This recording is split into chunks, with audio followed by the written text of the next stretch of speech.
What is up, everybody? Welcome back to Unplugged and Uncut, the new source for sports news and entertainment. You are live with your boy Unique, and today we're going to get into my top 5 reasons the San Antonio Spurs should start Blake Wesley right from the get-go, and then we're going to get into the roster and how it might shake up, and how I view the players, their potential, and if we think they will remain on the team. So let's get right into Blake Wesley because we got a large show to start with. Now, the first reason the Spurs should start Blake Wesley is his tremendous upside with the chance to play and start for Greg Popovich. This is going to equal must-see TV. You're going to sell a lot of tickets and jerseys and would absolutely make losing a few extra games worth it. This is going to equal invaluable experience. The number 2 reason the Spurs should start Blake Wesley. I feel like he earned it. When playing next to Josh Primo and Malachi Brannon, he often looked like the best player. In fact, there were games where he looked like the best player overall on the court. He gets to the basket on a regular basis and is going to put a tremendous amount of pressure on opposing teams' defense and offense. Which gets us into our third point. And third reason is his speed. Now, the Spurs love speed at the point of attack from Tony Parker to DeJounte Murray. You will be continuing that trend and tradition, inserting Blake Wesley right there. Which will get me into my fourth reason. Doing this, the Spurs could create a new position. Instead of being the point guard, Blake Wesley would be labeled as the point of attack, a brand new position. He is the point of attack, the main option to push the break. However, in the half-court offense, I would let a player like Jeremy Sohan become the point forward. So you create a new position where he can lead the fast break and then play off the ball as well in the half-court. The fifth reason, you kind of pretty much know what you got in Tre Jones. To me, Tre Jones is a good rotational player, can start, come off the bench. However, Blake Wesley, we're going to get into this, or what we think the player's potential is. Blake Wesley, to me, has star potential, meaning he can reach multiple All-Star games. So that's why you start Blake Wesley. You know what you got in Tre Jones. Now, with Blake Wesley starting, I would run an offense that looked a little something like this.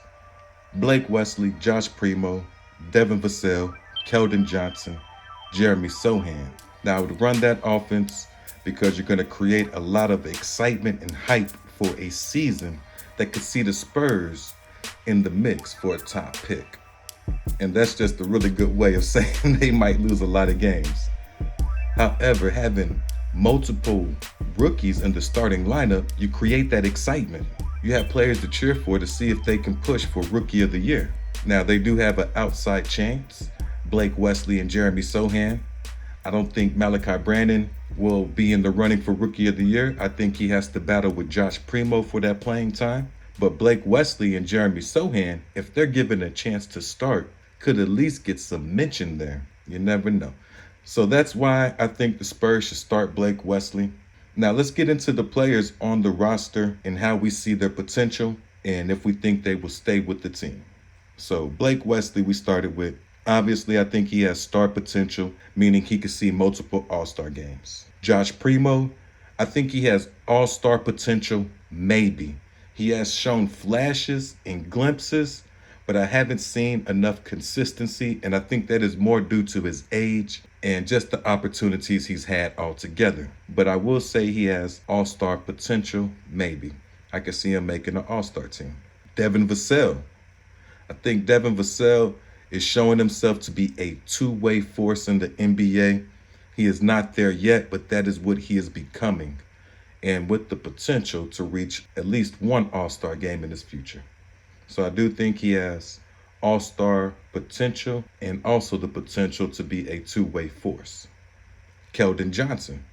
He's a gold medal winner already, and I think he also has All-Star potential. Maybe see one in his career. Jeremy Sohan.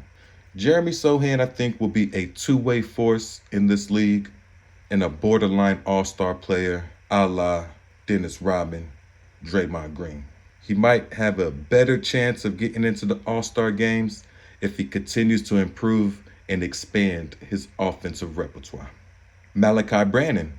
I think Malachi Brannon could be an all-star in this league. I see him in the mode of a Derek Anderson type player.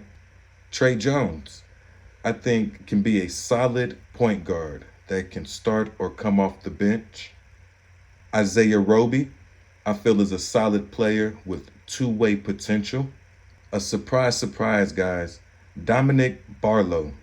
I think Dominic Barlow has star potential and a chance to be a two-way force, a real steal in this draft. I think if this kid puts everything together, his offense and his defense, he has the potential to be a star. He has a unique combination of height and skill and that will to play defense. So watch out for Dominic Barlow blooming into a star, a two-way force that could see multiple all-star teams. Do not sell this kid short. He has a lot of upside. Now, we're not saying he's going to come out and be a star, and we're not saying any of these people will be stars or any of these players will be stars or all-stars. We're just saying that's the potential we see in that player. Zach Collins. I think Zach Collins could be a real solid player, can start or come off the bench, however you see fit. Romeo Langford.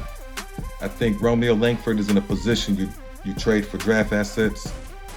Josh Richardson, trade for draft assets. Doug McBuckets, trade for draft assets. Jakob Poeltl, trade for draft assets. Now, a few targets you can look at in those trades, besides just picks, Kai Jones, a power forward / small forward who can also excel in small ball center with some untapped potential there as well. A couple players where you can go after just for draft compensation with your cap space. Russell Westbrook, Gordon Hayward, both could either be bought out or used to help develop the young talent. And there are a couple free agents that are big names that could help the team as well. The first being Colin Sexton. With only one true point guard on the team, Trey Jones. Could Colin Sexton be an answer for the Spurs at 15 to 20 million? Not sure if that's what you want to do, but that is an option. Another free agent option is Kai Sotto. Now, Kai Sotto is a good option if you're going to trade Jakob Poeltl. Now, if you trade Jakob Poeltl for those draft assets, you'd be able to bring in a young international prospect that stands at 7'3", and you might even be able to get him on a two-way contract. Now, I know the Spurs just signed Jordan Hall to a two-way contract, but I will explain that in a minute. The last player before I explain the two-way contract is Joe Wieskamp. Joe Wieskamp is a three-point specialist and could be our low-budget Doug McBuckets of the future. Now, I think you keep him on the team because he's coming up with Josh Primo and seems to be a great fit for the locker room as well. Being a great fit for the locker room helps with team chemistry in a season where you're going more for learning than anything else. So Joe Wieskamp, I think you keep him on the team. Now with Kai Sotto, you could offer him a camp invite and you could go with a low ball offer of 1.2 million, somewhere around there. However, if you wanted to convert him into a two-way contract, what I recommend is buying high on Don Barlow now before it costs you for real later. And what I mean is, what if you take Dominic Barlow's two-way contract, go ahead and offer him a full contract? I would offer him a 1.2 million for 4 years, with 2 of those years being team options. That is a full rookie scale contract. We also saw his reaction to when he received his two-way contract. So I would expect him to be very grateful for a 4-year contract with 2 of those years being team options at a minimum contract level.